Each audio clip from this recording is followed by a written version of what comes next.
My husband cheated on me. His mistress, feeling pretty smug, lounged on my bed and sent me a photo. Your husband is sleeping so soundly in my arms. I just smiled and didn't reply. Instead, I turned to find her current boyfriend. I not only wanted to socially destroy her but send them both to hell. On our anniversary, I prepared a feast and gifts, planning to surprise my husband, Leo. Little did I know, it would turn into the darkest day of my life. My name is Wendy. I'm an ER doctor. I went through a lot of trouble to get a day off, just for this anniversary. But as the food got cold, Leo still hadn't come home. No replies on Instagram, no answer on his phone. Outside, clouds gathered and the wind howled, rattling the windows. I got worried, called again. Just before the ringtone ended, he answered.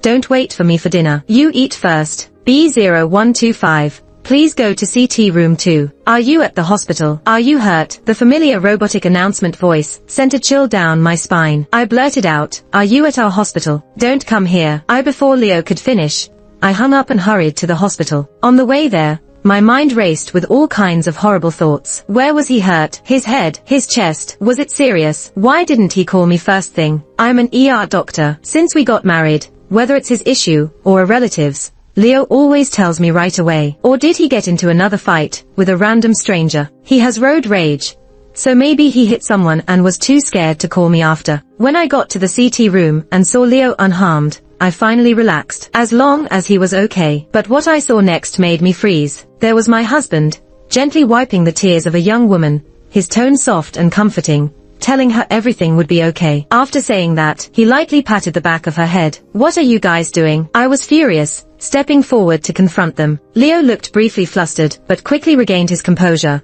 sounding annoyed. Didn't I tell you not to come? You don't answer messages or calls. What's wrong with you? The weather was awful today, with strong winds. On the way here, I almost got into an accident, but instead of comforting me, he scolded me. The tension was palpable. His anger made my nose sting with the urge to cry. It felt like I was the one at fault. The girl next to him shakily stood up, desperately trying to explain. Sis, I'm really sorry. Please don't misunderstand. The wind was so strong today. As soon as I stepped out of the office, I got hit by a falling sign. Leo happened to see it and insisted on taking me to the hospital. Only then did I notice a small bruise on her forehead. Her face was pale and terrified, as though I was bullying her on purpose. She was young, pretty, and pitiful. She worked at Leo's company. I think her name was Sandy. Towards the end, Sandy even sounded like she might cry. She looked at Leo cautiously. Leo, you should explain. Don't let an outsider like me affect your marriage. I noticed that while saying this, Sandy lightly tugged at Leo's sleeve. Leo frowned, looking impatient. What's there to explain? There's nothing between us. Wendy, why are you making a scene? He glared at me. He seemed genuinely angry. Was I really misunderstanding the situation? Or was he using his anger to hide his guilt? My heart felt heavy and painful, like a stone was crushing it. This was the first time he'd been so harsh with me since we met.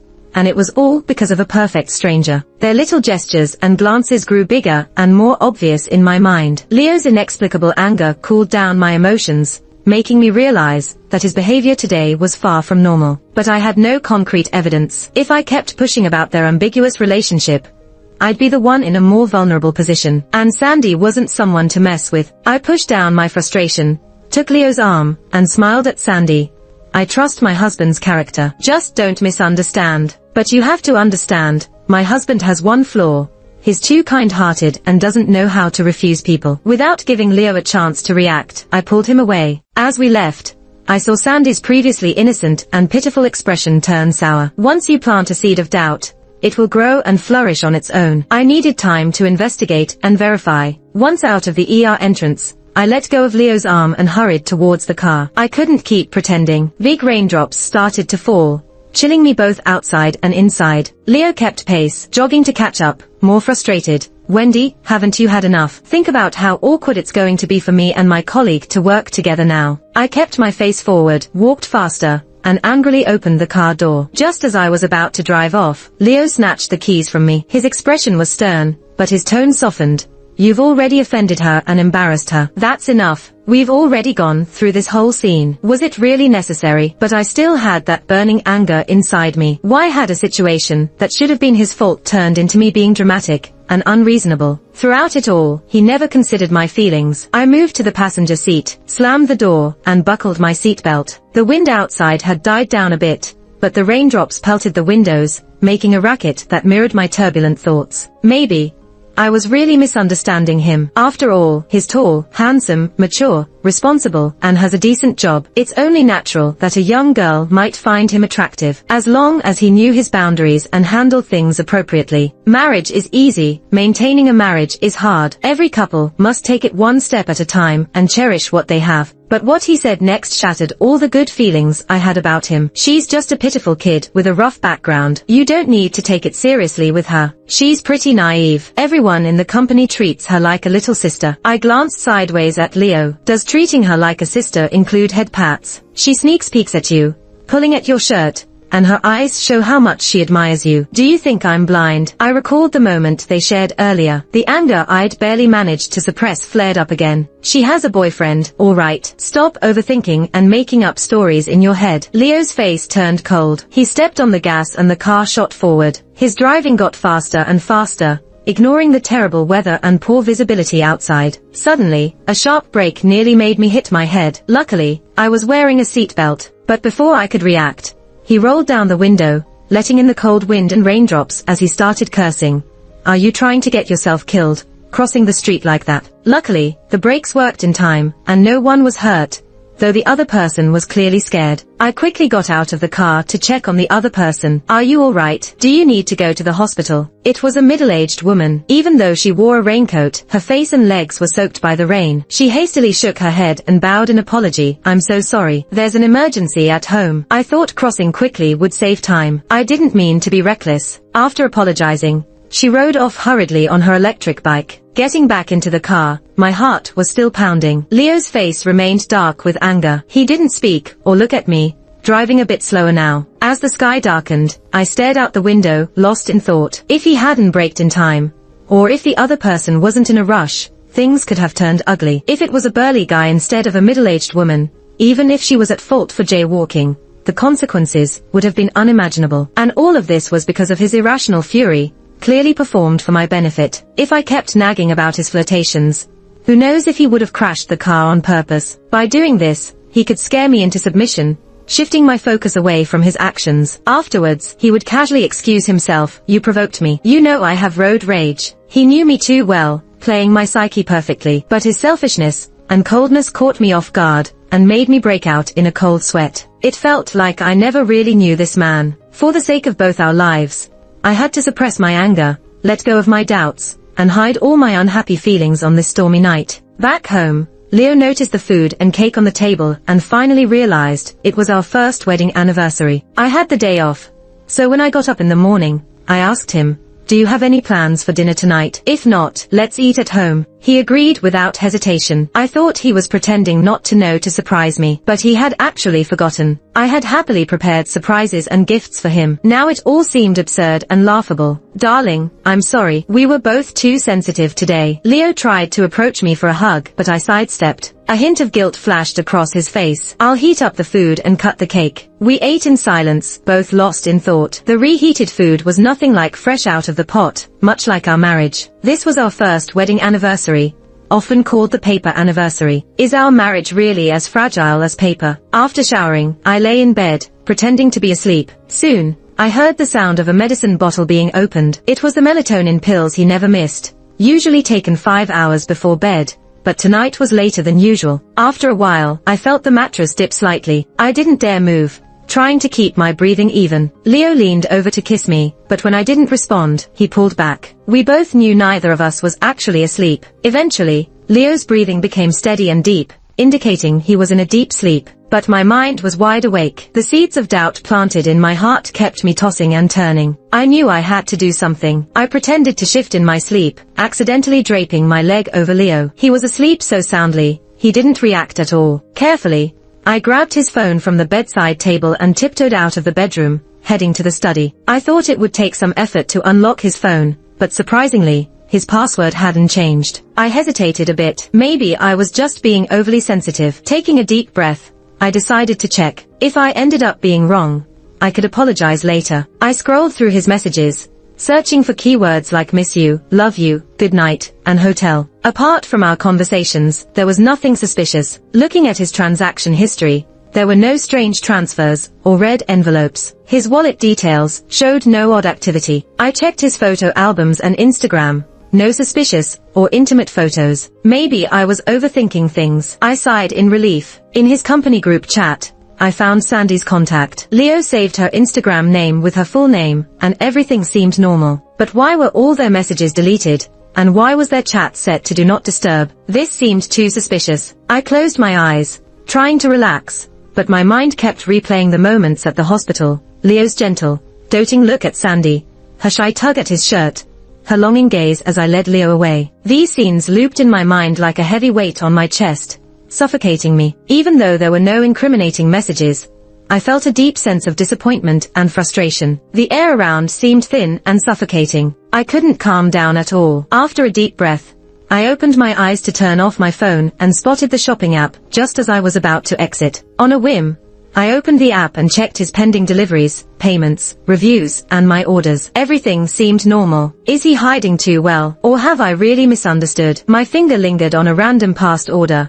A pair of shoes he bought recently. I looked at it mockingly. Maybe I'm just too sensitive. When I exited, I accidentally pressed more in the bottom left corner, and a delete order option popped up unexpectedly. I clicked on it impulsively, and a dialog box appeared, asking, "Confirm delete this order. It can be recovered from the order recycle bin on the computer." A bad feeling crept over me. I turned on the computer, my palms slightly sweaty. The faint sound of the computer tower made me both nervous and wary. I glanced at the study door, hearing nothing, but I still wasn't reassured. I took off my shoes, left the study, and tiptoed to the bedroom door, which I had left cracked open earlier. Leaning against the wall, my palms were getting sweatier, and my heart pounded loudly in my ears. I held my breath and listened carefully. The bedroom was filled with Leo's snoring, rising and falling. I quietly retreated back to the study. I logged into the app on my computer, opened my orders, found the order recycle bin, and restored the deleted order. Then I opened my orders again. Lines of purchase history appeared before me, and I was stunned. Luxurious and beautiful couple rings that I had never worn. Various luxury handbags I'd never seen. Sets of sexy clothes, not my style at all. My mind automatically painted scenes of these items, sweet, warm, exciting, crazy. My hand, clutching the mouse, shook. From dating, falling in love,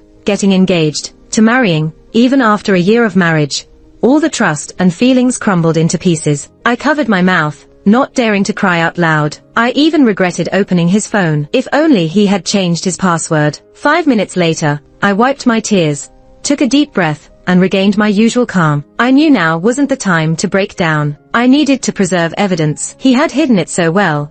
I had to be fully prepared. I picked up my phone and took pictures of each historical order, then recorded a video. While doing this, my hands trembled uncontrollably. My heart pounded. I then noticed that some of the recipients, phone numbers, and addresses for these items weren't my husband's, mine, or even his workplace's. It could only be his mistress. I saved her phone number and went on Instagram, trying to search for it. The resulting image was an anime picture, identical to the one saved as Sandy in my husband's phone. However, the Instagram name was Rainy for You. Everything was clear now, and my world, my marriage, began to collapse. I deleted each historical order record one by one. With each deletion, my heart bled, just like their betrayal of my marriage and the insult to my intelligence. The system automatically moved them back to the order recycle bin. I cleaned up and returned to the bedroom. That rising and falling snoring was particularly grating on my ears. I lay back on the bed, and he murmured in his sleep, calling me darling, stretching his hand over to hold me. It was his little quirk. He'd always pull me into his arms in the middle of the night,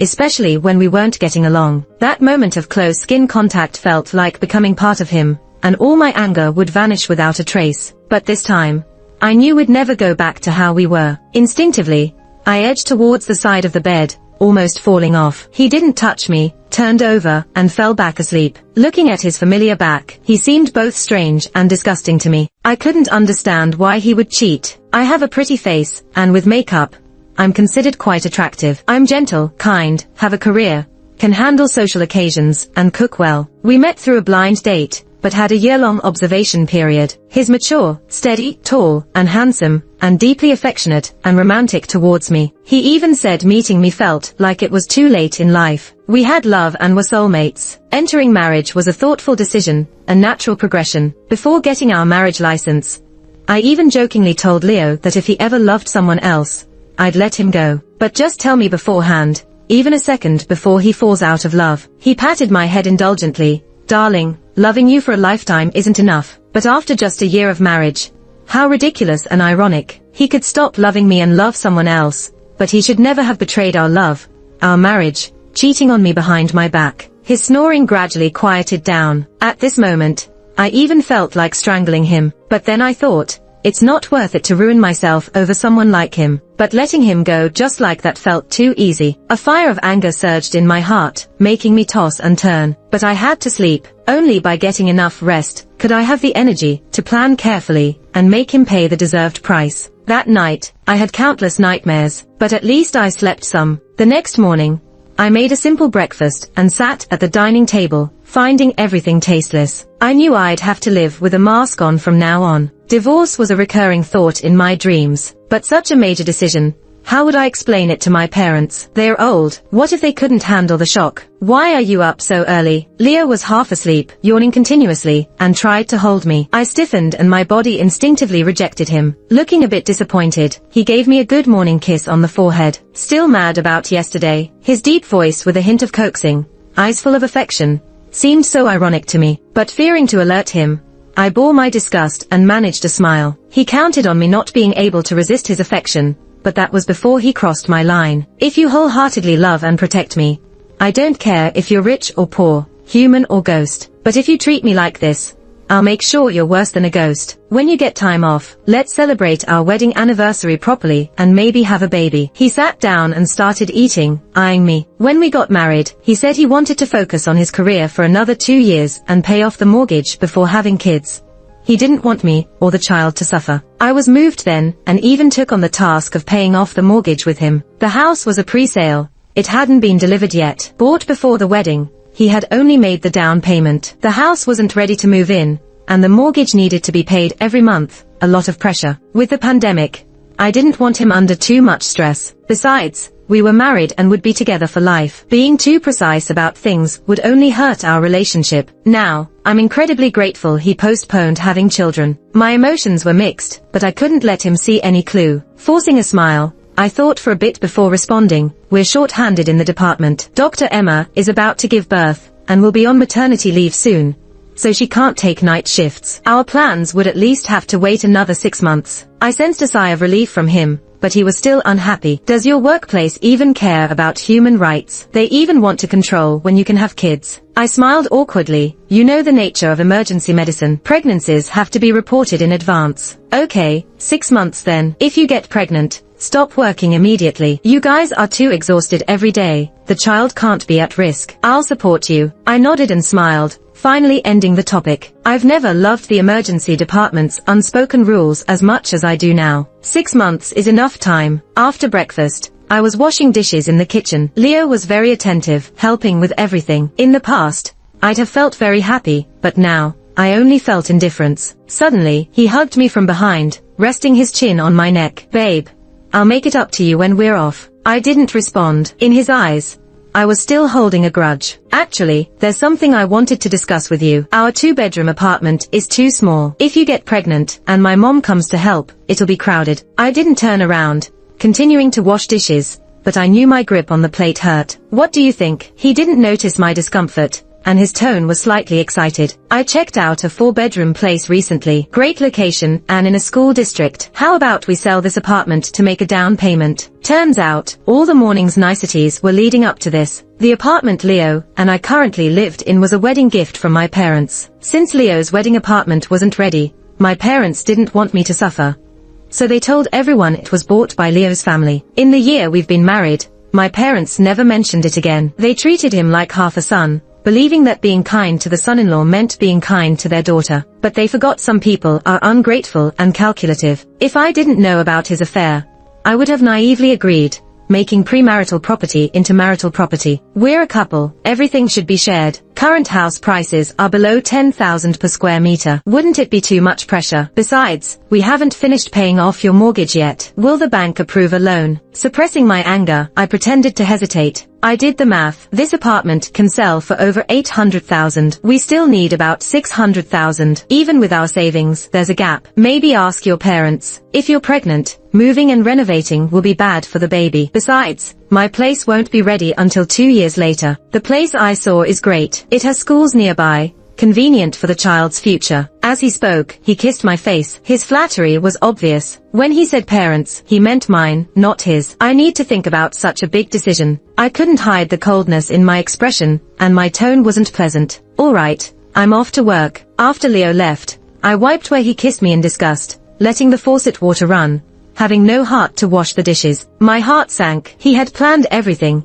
using the child and the school district to lure me, even intending to count on my parents. I'm grateful I checked his phone last night. Otherwise, I would still be helping him blindly. I even started doubting if his reason for marrying me was truly our soul connection, as he claimed. When we got married, my parents complained about his apartment issue. I didn't care back then. I even naively thought of putting his name on my parents' pre-wedding property, to show my unwavering love. I trusted my judgment since we were so happy together. My brother disagreed, calling me foolish. We had a big fight, and I thought he was jealous. In the end, my parents made a compromise. If 3 years passed and I still wanted it, they wouldn't object. Was he really in such a hurry?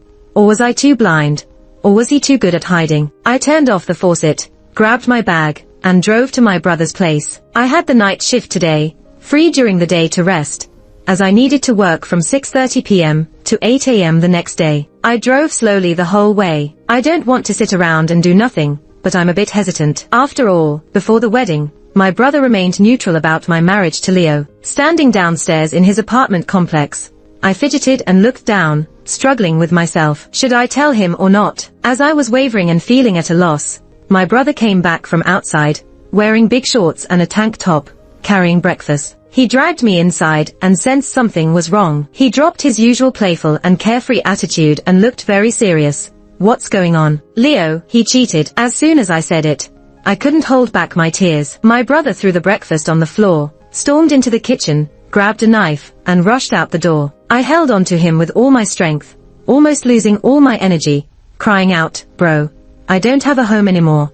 Can you please not make things worse?" My brother paused, threw the knife on the ground, and angrily paced the living room. For a long time, "Wendy, if you forgive him, don't call me your brother anymore." He was very worried, but I could see he was trying hard to control his emotions. My brother Mike is 30 this year, 3 years older than me, but since we were kids, he took pleasure in teasing and bullying me. He's a bit of an oddball, still committed to being single at 30. He says he hasn't met a girl he's willing to spend his whole life with and doesn't want to settle. I teased him about marriage phobia. Today, I understand, he's clear-headed. He can bully me, but he won't tolerate anyone else doing it. The house, were you scammed out of it? I shook my head without speaking. At least you have some sense. So, what do you want to do next? Mike pulled me onto the sofa and wiped the tears from the corners of my eyes. Crying won't solve anything. After saying that, his eyes turned red. I don't want to let him get away with it. My nose tingled, but I held back my tears, clenching my fists so tight that my nails dug into my palms,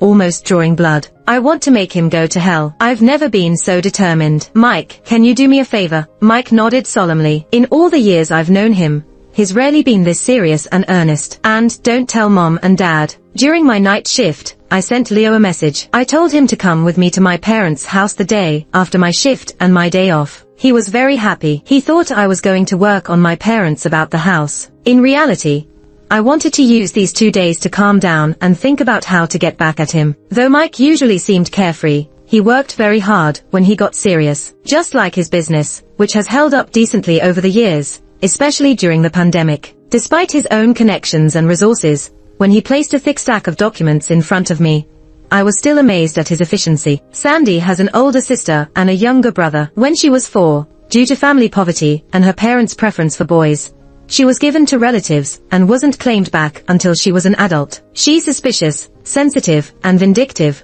always drained by her original family and brother, but she seems to enjoy it. She now has a fiancé with detailed information about him, his phone number, and Instagram handle included. I did hear Leo mention Sandy's unfortunate background, low education, and frequent mistakes when she first joined the company, always making him clean up after her. At the time, I advised him that young girls have it tough and that newcomers always have a learning curve, so they need guidance and care. Just like us, fresh out of med school, knowing nothing until teachers and senior doctors patiently taught us to diagnose and treat patients. Later, he mentioned the girl less frequently, which I never thought about too much. I never imagined he was taking care of her so well that he ended up in bed with her. Her background is pitiful, but that doesn't justify her interfering in my marriage. As I flipped through the documents, I found her medical records. On a whim, I logged into the clinic's electronic medical record system. Even though we're in a small town, I work at the best hospital here. When people are sick, they usually come to us first. I opened the appointment print tab,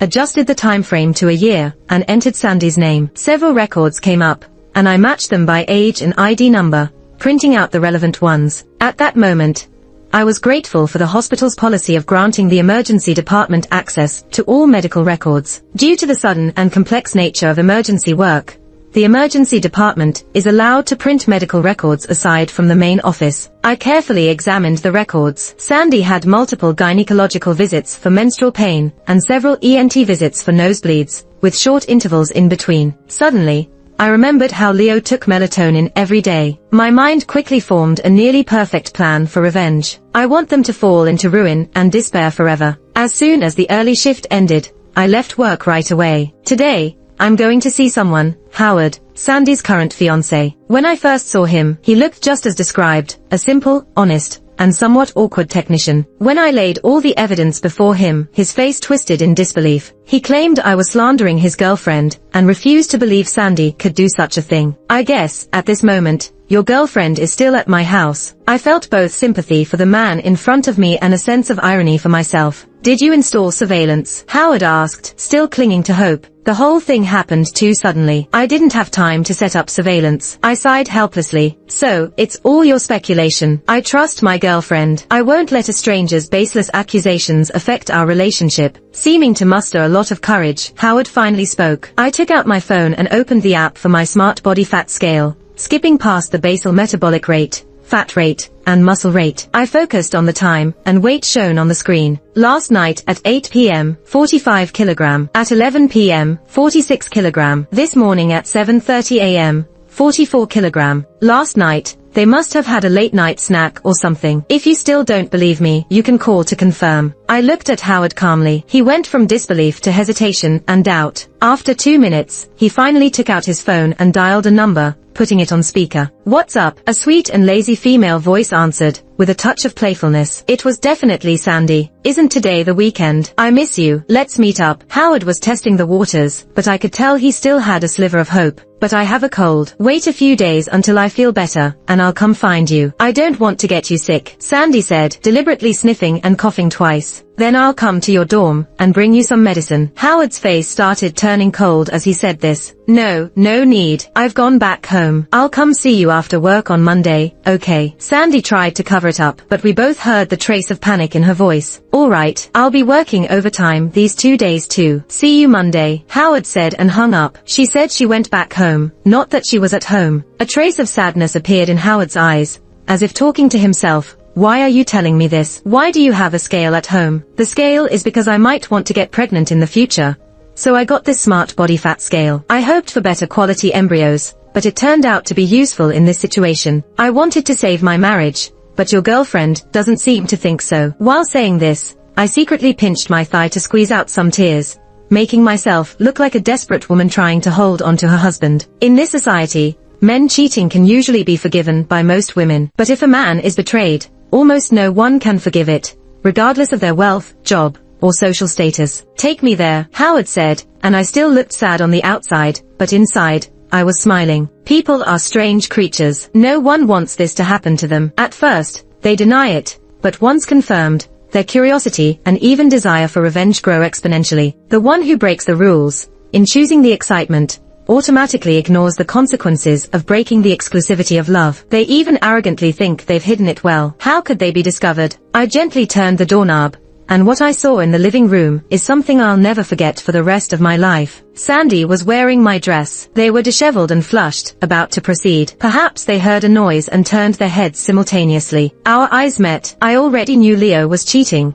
and I was prepared on the way here. I even persuaded Howard to just bring his girlfriend home. But seeing them shamelessly and blatantly nestling on my sofa was still hard to accept. Life is too melodramatic and cruel. Leo hurriedly pulled up his shorts, and Sandy froze in place, stunned. Before I could react, I saw a figure quickly rush past me, followed by a loud slap sound. Howard had slapped Sandy hard. Then he roared angrily, "Weren't you supposed to have a cold? Weren't you supposed to be back home? Let me explain. There's a misunderstanding here." Sandy didn't even bother covering her face, frantically arranging her dress and stuttering while speaking. But halfway through her explanation, she couldn't keep lying and changed the topic. "This is the first time I was forced into it." That sentence was like a bomb. Howard immediately turned on Leo, raining punches and slaps on him. Leo was confused and ashamed at first, but quickly fought back. The two men wrestled fiercely. Punches and kicks flew. As the fight grew more intense, they started grabbing objects within reach. The scene was chaotic. The glass on the coffee table shattered on the floor with a crisp sound. I took out my phone and began recording. It was a pity that although I had prepared a voice recorder the previous day and charged it,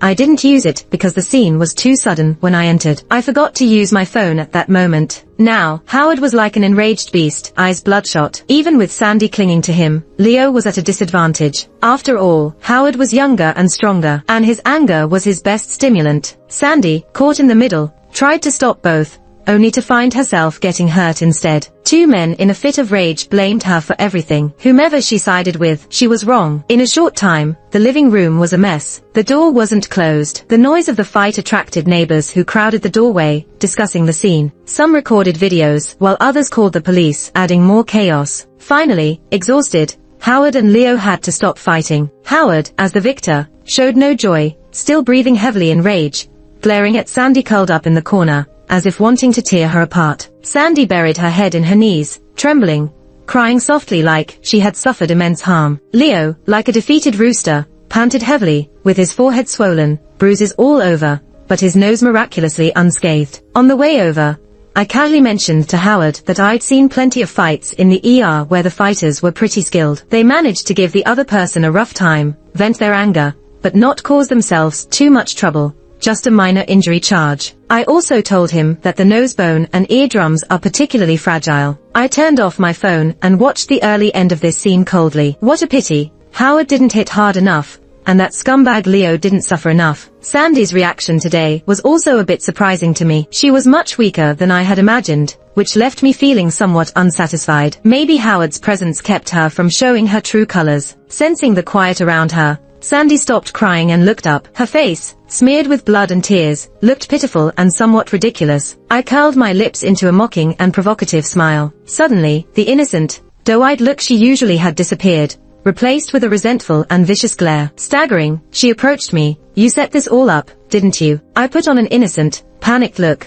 sounding aggrieved. "You seduced my husband and ruined my family. You even slept in my bed, and now you're blaming me." My hands were tightly clenched into fists behind my back. If she dared to touch a hair on my head today, I'd beat her senseless. I feigned fear, because I wanted to see how Leo would choose between Sandy and me. But he hesitated. At the moment Sandy moved towards me, Leo didn't budge an inch. He even looked at Sandy with a hint of pity in his eyes. I saw Leo, the man I once loved deeply, clearly for what he was. If that's the case, don't blame me for being blunt. "You bitch. Leo should have divorced you long ago," Sandy screamed, raising her hand to hit me like a madwoman. I was ready. I swung my arm and slapped her across the face. Then, I slapped her again with the back of my hand. "Good hit. Seducing someone's husband and wrecking their family.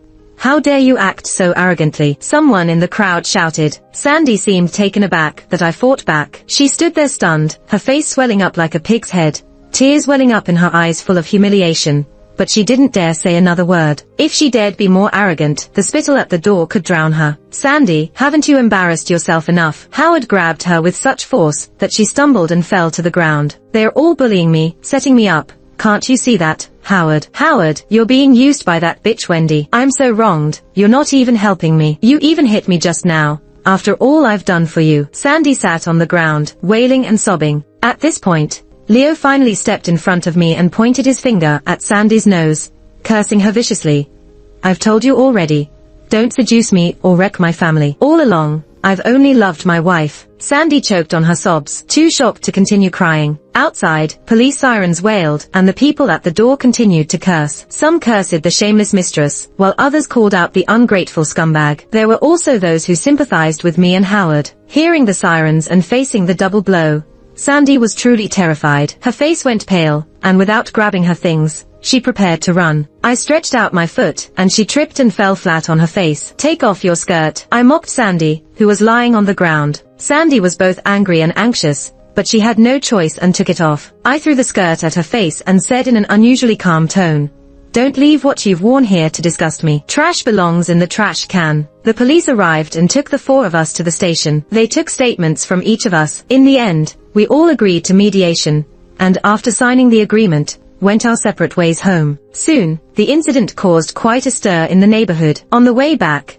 I kept a cold face and didn't say a word to Leo. People started whispering and pointing when they saw Leo and me. They sympathized and pitied me, while their words toward Leo were full of cold sarcasm, hitting him right where it hurts. Leo was furious, but didn't dare say anything. His face kept switching between red and white. It was quite the sight. As soon as we got home, Leo dropped to his knees with a thud and clutched my legs, begging. I was wrong. Sandy seduced me. Please forgive me. I looked down at him kneeling in the mess, finding it all too funny. Let's get a divorce, I said. No, I don't agree to a divorce. We have feelings for each other. I made a mistake, but who doesn't have problems in their marriage? Let's look forward, shall we? I squatted down, prying his fingers off my legs one by one. If you knew this would happen, why did you do it in the first place? Leo panicked. Large beads of sweat rolled down his swollen forehead. It was both funny and tragic. He took out his phone and sent a vicious voice message to Sandy, then deleted all her contact information right in front of me. I swear,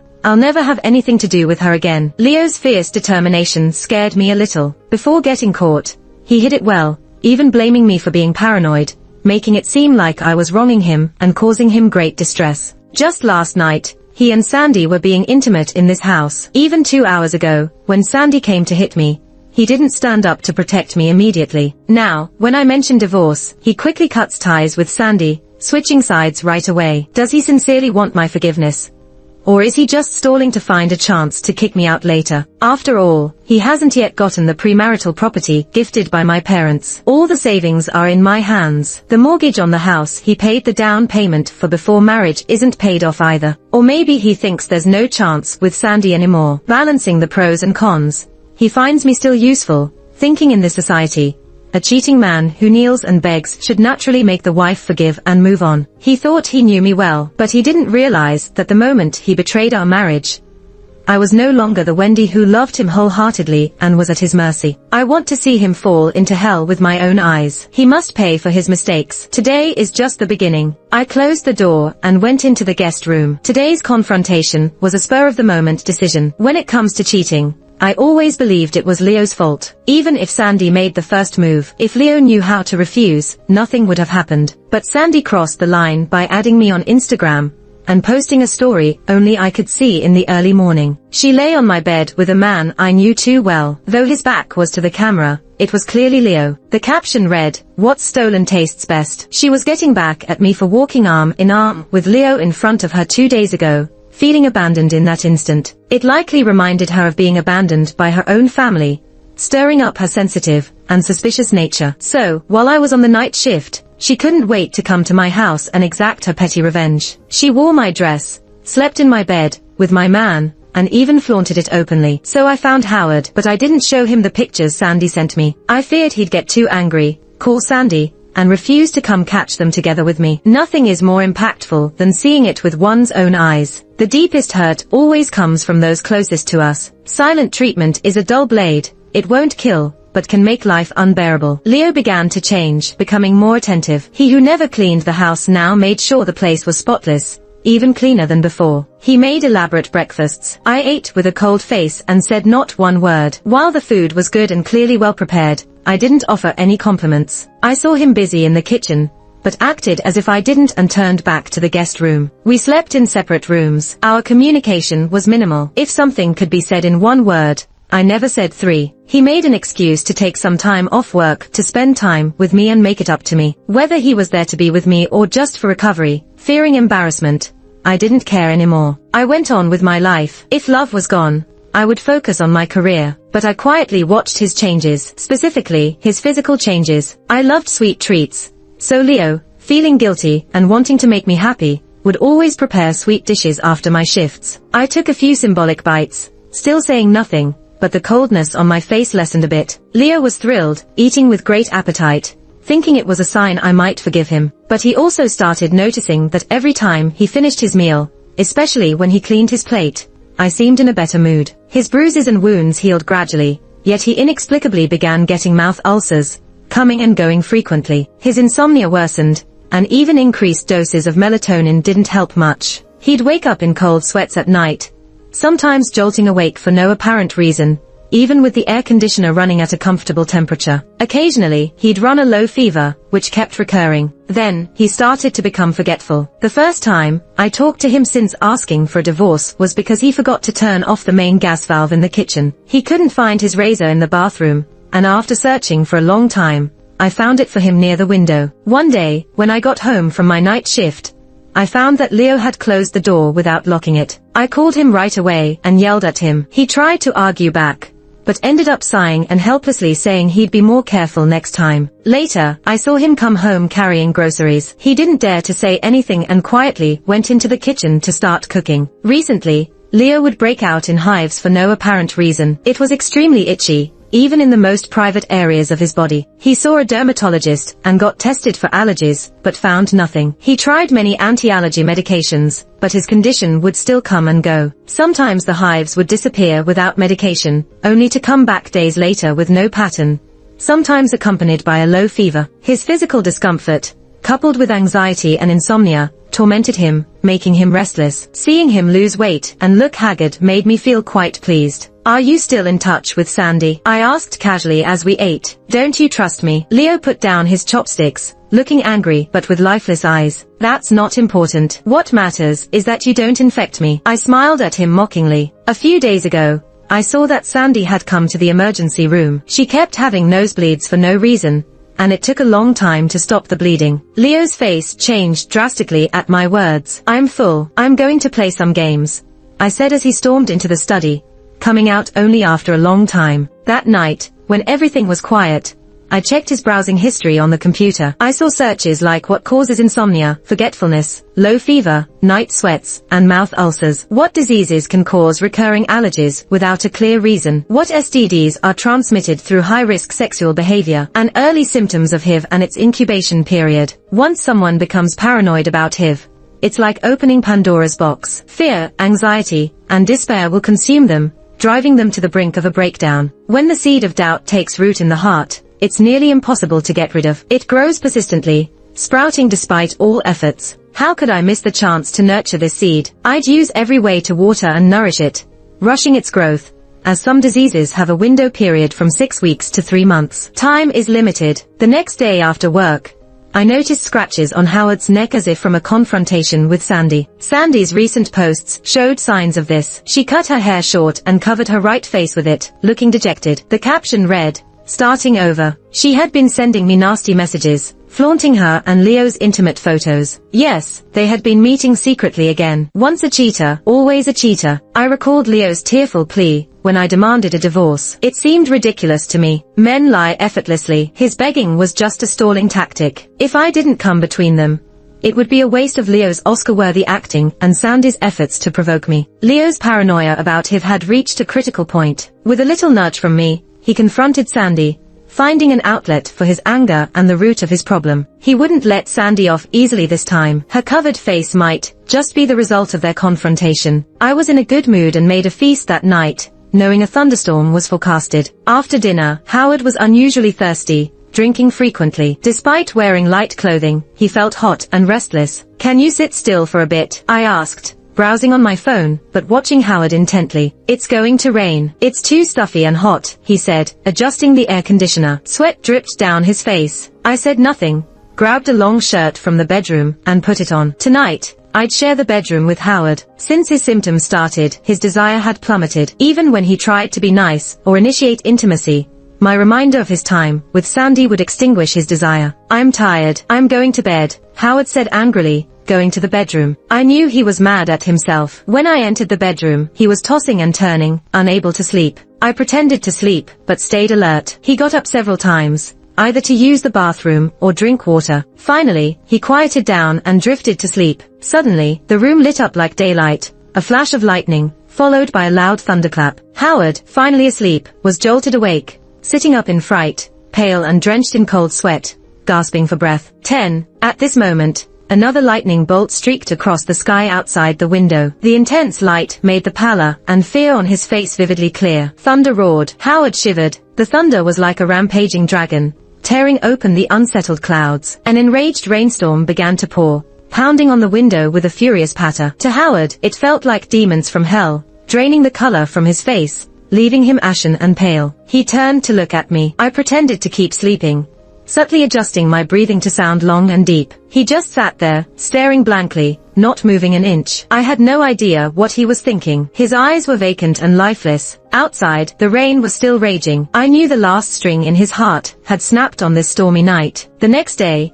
Howard had a high fever that wouldn't go away. He drifted in and out of consciousness, sometimes rambling nonsense. I wanted to take him to the hospital, but when he was lucid, he stubbornly refused, insisting he just caught a chill last night. Fear of doctors, it's truly terrifying, but I liked it. I gave him some fever medicine. Luckily, I was off that day, so I could stay home and keep an eye on him. If things got really bad, I'd call 911 right away. I wasn't exactly a saint, meticulously taking care of him. I was there to make sure I could send him where he needed to go personally. By evening, his fever had finally broken. His face wasn't flushed anymore, but he suddenly became very irritable, nitpicking the porridge I painstakingly made. In the end, he turned his back on me, refusing to eat. Might as well let the fever finish him off. But when he was alone, he started to mumble to himself, feeling down and depressed. Sometimes, his eyes grew vacant. I'd call him, but it would take him a good while to snap out of his thoughts. Sometimes he'd respond, but sometimes he'd just look at me blankly and then drop his head again, lost in thought. I recorded all his behavior today. Watching him being all crazy and depressed, my heart danced with joy. Things were working. Soon,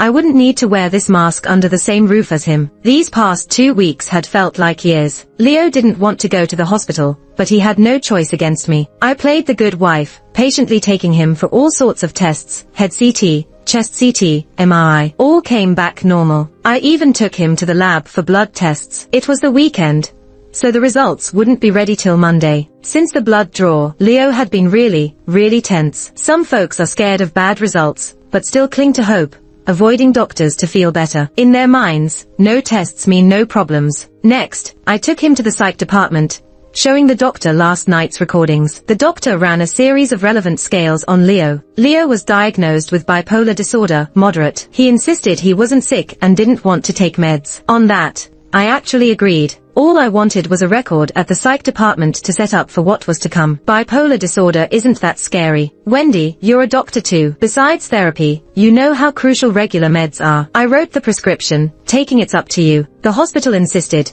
so I complied reluctantly. But inside, I was overjoyed. I wanted to laugh, but couldn't. I got Leo some sick leave, claiming he had recurring fevers the local hospital couldn't diagnose, and I wanted to take him elsewhere. With the pandemic, everyone's sensitive about fevers. Leo's boss quickly agreed, assuring us not to rush back until his condition was clear. I did all this to scare Sandy. After we returned from the hospital, even before the STDs and HIV tests came back, Leo's condition worsened. Sometimes, he'd wander around or start singing wildly, then fall into deep, mumbling depression, his eyes empty, like a living corpse. Sometimes, he'd ask for meds, but then suddenly throw them all away, even showing suicidal tendencies. In the end, I had to send Leo to hospital, our local psych ward, using his medical records. After leaving the hospital, I called my mother-in-law. That's when I learned Leo's father had died from mental illness. Leo had witnessed his father's suicide by hanging at age 10. I'm a materialist, an atheist. Some mental illnesses, from a medical standpoint, are hereditary, but bipolar disorder isn't necessarily so. If he hadn't cheated,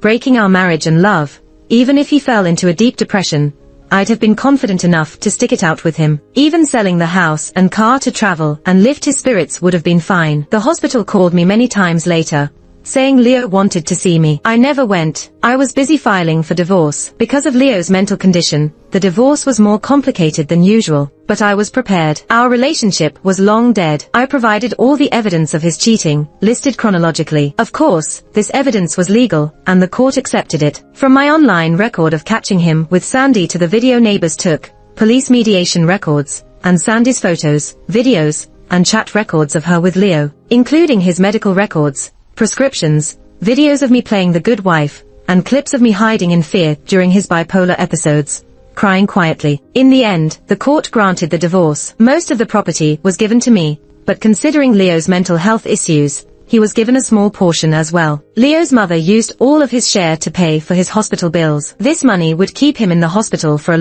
long time. One day after the divorce, I took Leo's lab report and made a point to visit him. The doctor said his condition was worsening. He had even started refusing to eat. I saw Leo curled up in the corner of the hospital room. Despite always being clean, he ignored the dirty, messy hospital gown. He was picking at the wall with his fingers, his eyes hollow, murmuring, "I'm not sick, I'm not sick." It had only been a few months, but he looked so much older, utterly drained of his former energy. I chuckled softly. "Of course, you're not sick. What illness could you have?" Leo seemed to hear my voice. He lifted his head in shock. When he saw it was me, a glimmer of light flashed in his dull eyes, then quickly turned to a furious glare. "Wendy, you planned all this, didn't you?" I shrugged innocently, smiling. "What does this have to do with me?" Leo shook his head, thinking for a bit, then rushed at me like a madman. But the iron security door of the hospital room was locked, leaving only a small window. "Then why do I feel so awful? Do I have AIDS?" I took out the lab report and waved it in front of him. "HIV negative. You're perfectly fine." "Then why?" He began to mumble, unable to understand. I smirked and explained slowly,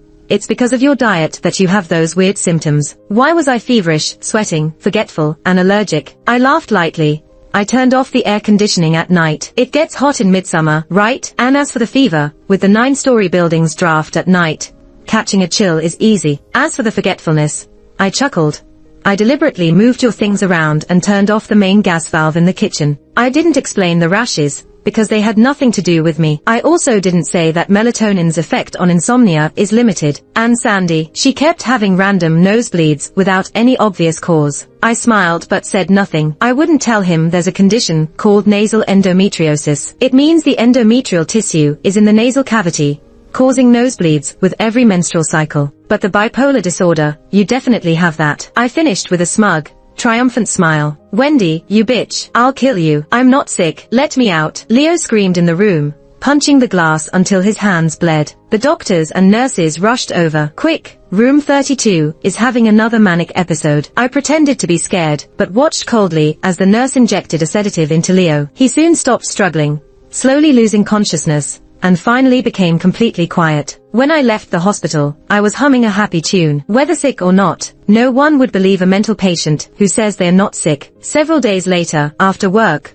I saw a man carrying a girl into the emergency room. "Doctor, help. She drank pesticide." I recognized the man immediately. It was Howard, Sandy's boyfriend. Wearing a mask, I took a peek into the emergency room. It was definitely Sandy. She was foaming at the mouth, barely breathing. Even from afar, I could smell the strong garlic odor of pesticide. I learned from Howard that after the cheating incident, he broke up with Sandy and took back the engagement money. That's when he found out Sandy had used the money to pay for her brother's house down payment. With the engagement money reclaimed, Sandy's status at home plummeted. She became the humiliated daughter who disgraced her parents, a useless sister who couldn't help her brother. Around that time, Leo was on leave. Sandy's nasal bleeding was on and off, causing her to doubt herself more and more. She thought she had an incurable disease and kept coming to the hospital for blood tests. Eventually, Sandy couldn't take it anymore. She kept asking Howard to reconcile, but he refused. Today, she threatened suicide by drinking pesticide. The emergency room door closed, and the doctors and nurses were doing their best to save her. As for Sandy, whether she lived or died, it was no longer my concern.